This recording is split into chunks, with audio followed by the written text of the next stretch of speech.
আমি দিতে ঘর দিতে আমার তো সহজে পেতে আমার তো নেই যে আমি ঘর দুটো।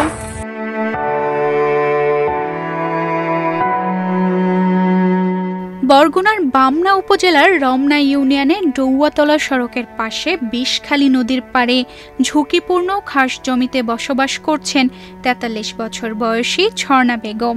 বৃদ্ধ বাবাকে নিয়ে ছোট্ট একটি টিনের ঘরে তার জীবন কেটে যাচ্ছে দুঃখে কষ্টে।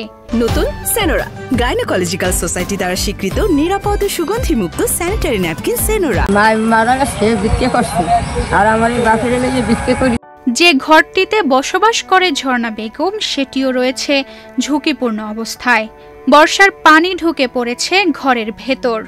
ঝর্ণা বেগম বলছেন, কোনো দয়ালু মানুষ যদি তার ঘরটা একটু ঠিক করে দিত তাহলে অন্তত বৃষ্টিতে শান্তিতে ঘুমাতে পারতেন, এবং যদি সাহায্য করত তাহলে ছেলেকে ভালোভাবে মানুষ করতে পারতেন ঝর্ণা। আমি যে ঘর অনেক ৩-৪ বছর ধরে কষ্ট করে মায়ের বাচ্চা সারা অন্য করতে আমি এই অনুরোধ চাই যেন আমি ঘর ডুবাইতে পারি, আমার পোয়াটা মানুষ করতে পারি, আমার আর কিছু লাগবে না, শুধু আমার পোয়াটা জানাই থাকতে পারে। আমার পোয়াটা খুব কষ্ট করে দেখতে ভিজে আইসে ভিজেতে গায়ে দেয়। আমি কী করবো ছাড়া আমার আর কিছু লাগবে না, শুধু আমার এই ঘর ডুবাই।